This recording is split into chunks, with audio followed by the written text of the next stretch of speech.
Cura e libertação da árvore genealógica. Quando fiz essa pesquisa, e ao mesmo tempo há mais de 20 anos que eu rezo sobre isso,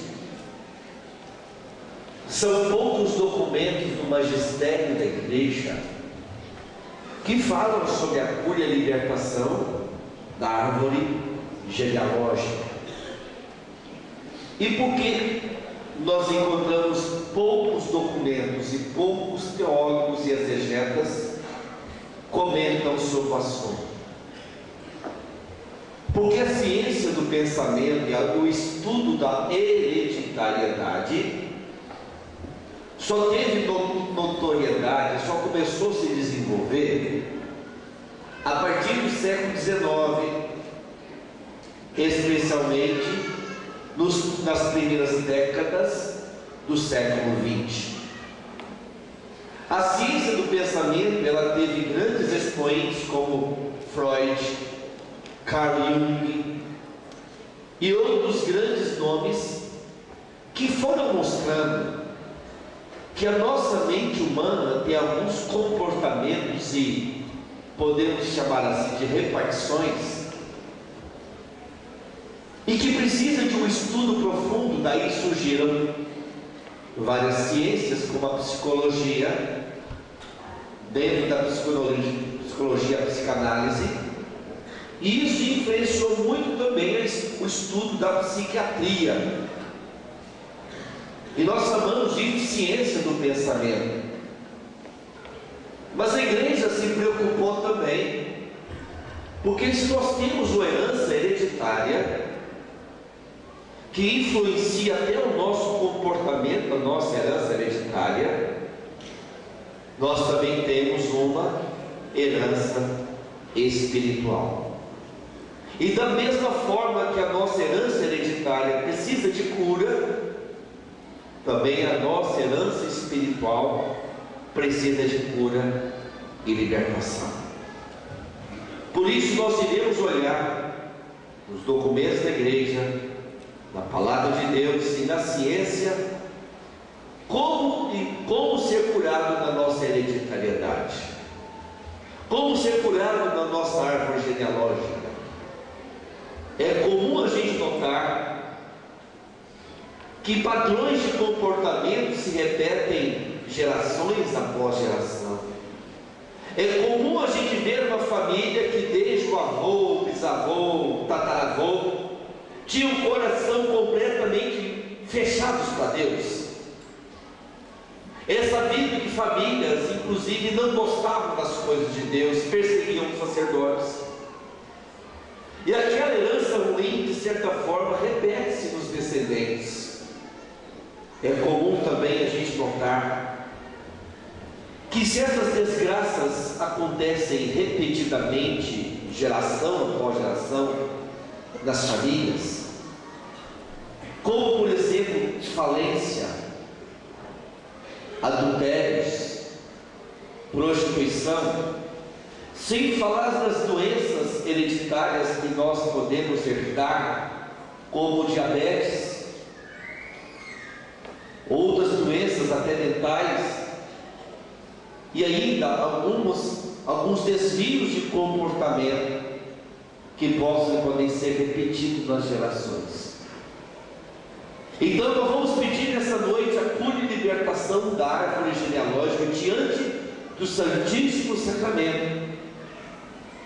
E eu descobri que pela fé, isso é uma constatação, as pessoas que temos rezado e os frutos que temos experimentado, nas libertações que temos visto, que é possível colocar Jesus entre nós e nossos antepassados, e é possível pedir que Jesus nos lave de toda herança ruim.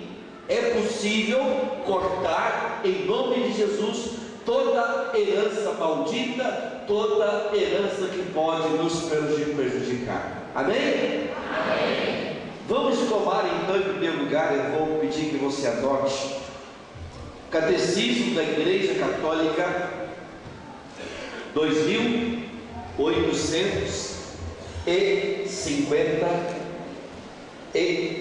2.853, principalmente o 254. E eu já vou ler o 3.854. Ao pedir que Jesus nos livre do maligno, não é da Bíblia não, é catecismo. 2.854. Ao pedir que Jesus nos livre do maligno, pedimos igualmente que nos liberte de todos os males, presentes, passados e futuros. Então nós podemos pedir que Jesus nos liberte até dos males futuros, os presentes e também os passados, dos quais o demônio é o instigador de todos os males. Mas aí você vai perguntar assim: como que nós podemos pedir que Jesus nos liberte dos males passados, presentes e futuros? A carta aos Hebreus fala em Hebreus 13:8: Jesus Cristo é o mesmo, ontem, hoje e sempre.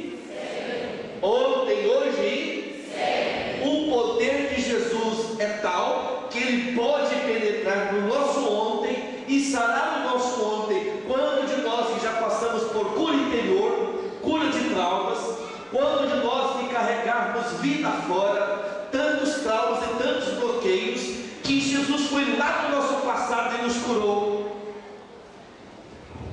No ano passado eu fui dar encontro na cidade de Navegantes, Santa Catarina, e estava no ginásio. Uma mãe levou a sua filha, chamada Patrícia. Eu tenho autorização de falar do nome dela, a família me deu autorização. Aos 9 anos de idade, ela sofreu um trauma tão profundo que ela ficou completamente surda e paralítica. Os fonoaudiólogos, psicólogos, neurologistas fizeram todos os exames para ver o que é que fez com que aquela criança, a partir dos 9 anos de idade, parou de andar e não ouvia nada. E ela já estava com 15 anos quando a mãe dela levou ela na cadeira de rodas até o local do nosso encontro. Naquele momento em que nós estávamos com Jesus Eucarístico sob o altar, eu olhei para aquela menina, aquela jovem de 15 anos ali na cadeira de rodas, e Jesus falou no meu coração: leve-me até ela. Eu fico maravilhado da humildade de Deus, pedir para a gente levar ele até ela. A humildade de Deus que se faz pão. E eu perguntei: como é, Jesus? Aí eu entendi que o Senhor queria que eu pedisse ao diácono para levar o Santíssimo Sacramento até tocar a jovem na sua cadeira de rodas. E eu levei o Santíssimo, pedi que o diácono levasse, e o diácono levou. E assim que tocou nela, ela ficou com os olhos arregalados. Jesus disse: agora abrace essa menina, essa jovem, no meu nome, no meu lugar. Outra prova da humildade de Deus, de querer precisar do nosso abraço. Deus às vezes precisa da nossa intercessão para tocar os doentes. Como há 2 anos, quando nós fomos a uma menina, a uma jovem que estava em vida vegetativa, e Deus precisou da nossa visita lá, e depois da visita a moça despertou. Como vocês já conhecem o testemunho que será dado amanhã, se Deus quiser. Então Deus serve-se na gente, na nossa indignidade, no nosso nada, porque Ele é amoroso, e Ele faz isso para que nós nos sintamos úteis. Nós, servos inúteis, nos servimos úteis a Ele. E quando abracei a jovem, ela começou a gritar: eu estou ouvindo de novo. Ninguém tinha rezado por ela, eu só tinha abraçado. E ali abraçado, Jesus me fez ver uma visualização. O Senhor me deu uma visualização daquela hora, mostrando um pai abusando daquela filha, quando ela tinha 9 anos de idade. Aquilo chocou meu coração, porque um pai que chega a fazer isso com a filha, não é pai não. É um desvio de comportamento que chega a dar asco, nojo. Mas ali é um momento de amor e não de raiva. E naquele momento, Jesus disse ao meu coração: peça perdão a ela, como se você fosse o pai dela, no lugar do pai dela. Eu abraçava aquela jovem e comecei a dizer: menina, eu quero me fazer como seu pai agora. Me perdoa por ter abusado de você. Me perdoa por ter decepcionado. Naquele momento a menina gritava de dor, revivendo aquele tal trauma de 6 anos atrás, que havia deixado surda e paralítica.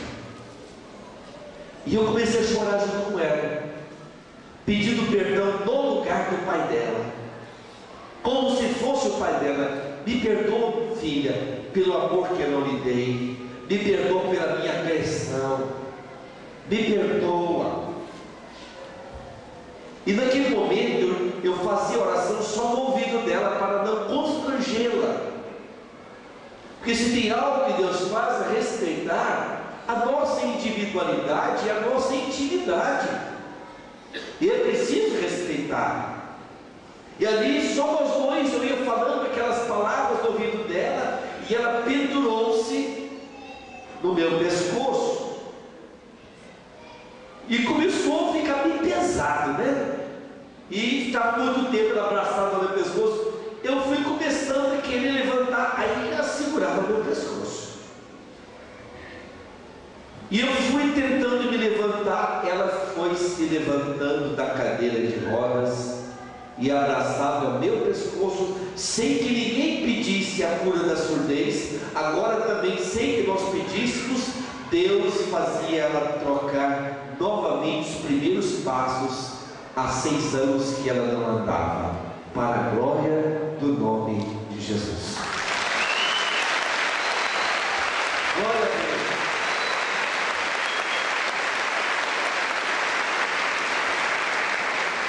E quando eu estive no mês de abril na cidade de Itajaí, que é do outro lado do rio, Navegância, onde tem um porto, na mesma região, uma tia dela veio me partilhar que ela não pôde participar do encontro, porque ela iria participar da Paraolimpíada. Ela estava começando já a correr com as pernas, que os músculos voltaram a ela.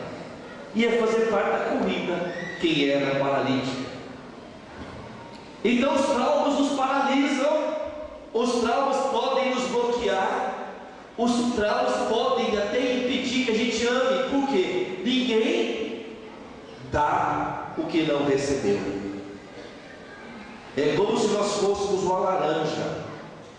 A laranja, para ser docinha, gostosa, ela tem que receber a água, a chuva e o sol, a luz e a umidade na quantidade certa. Se falta água, aquela laranja fica azeda, ou uma parte dela fica seca. Você conhece pessoas azedas? Conhece? Só sabe reclamar, murmurar, azeda, que já levanta de manhã com cara de quem chupou limão azedo mesmo. Você conhece pessoa azeda? Geralmente são pessoas que não foram amadas, pessoas feridas na afetividade, nos relacionamentos, e outras vezes tem pessoas secas, pessoas que não conseguem amar,